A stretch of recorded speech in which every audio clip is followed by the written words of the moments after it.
Hi Thalapathy so welcome to my channel. So நம்ம சேனலில் நம்ம தளபதி விஜய் பற்றின லேட்டஸ்ட் அப்டேட் பற்றி தான் பார்த்துட்ருக்கோம். ஸோ இந்த நிலையில் 2026 தேர்தலை நோக்கி நம்ம தளபதி விஜய் சில வருடங்களாகவே கட்சி ஆரம்பத்திலேருந்து பல தீவிரமான பிரச்சாரத்தை மேற்கொண்டு வந்துட்டுருக்காரு.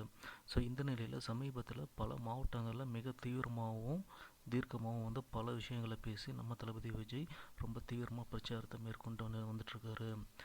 இந்த நிலையில் நம்ம தளபதி விஜய் அரசியலுக்கு வந்த பிறகு பார்த்திங்கன்னா தமிழ் திரைப்பட பிரபலங்களும் சரி, அரசியல் பிரபலங்களும் சரி, பல்வேறு கருத்துக்களை நம்ம தளபதி விஜய்க்கு எதிராகவும் ஆதரவாகவும் தெரிவிச்சிட்டு வந்துட்டு இருந்தாங்க.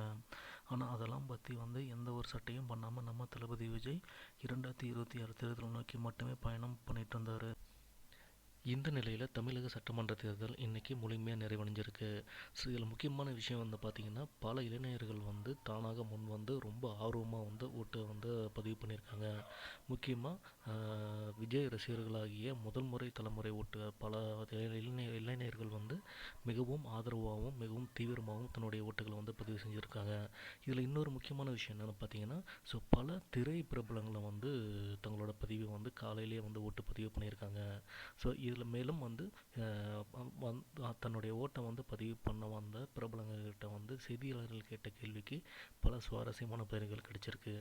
அது என்ன அப்படின்னு பார்த்தீங்கன்னா, தன்னுடைய ஓட்டை பதிவு செய்ய வந்த பிரபலங்கள்கிட்ட உங்களுடைய ஆதரவு யாருக்கு அப்படின்னு செய்தியாளர்கள் கேட்ட கேள்விக்கு விஜய்க்கு தான் ஆதரவு அப்படிங்கிறத பெரும்பாலான திரைப்பிரபலங்கள் நேரடியாகவும் மறைமுகமாகவும் சொல்லியிருக்காங்க அப்படிங்கிறது முக்கியமான தகவல். அது முக்கியமாக பார்த்திங்கன்னா, சில திரைப்பிரபலங்கள் பார்த்திங்கன்னா, அதாவது விஜய் நம்ம தளபதி விஜய் பிரச்சாரத்தில் போடுற white shirt and grey colour pant, இந்த காம்பினேஷனில் பல பிரபலங்களை அதே ட்ரெஸ் கோடில் தளபதி விஜய்க்கு ஆதரவு தெரிவிச்சிருக்காங்க. அதனால் கண்டிப்பாக இந்த தமிழக தேர்தலில் நம்ம தளபதி விஜய் ஒரு மிகப்பெரிய மாற்றத்தை கொண்டு வருவார் அப்படின்னு நம்பலாம். இன்றைக்கி நடந்த இந்த தேர்தலோட முடிவுகள் அடுத்த மாதம் 5ஆம் தேதி ரிசல்ட் வெளியாகும். காத்திருந்து பார்ப்போம் நம்ம தளபதியோட சம்பவம் எந்த அளவுக்கு தமிழகத்தில் மாற்றத்தை ஏற்படுத்தும் அப்படிங்கிறத வெயிட் பண்ணி பார்ப்போம். கண்டிப்பாக ஒரு மிகப்பெரிய மாற்றம் வரும்னு நம்பலாம். தேங்க்ஸ் ஃபார் வாட்சிங்.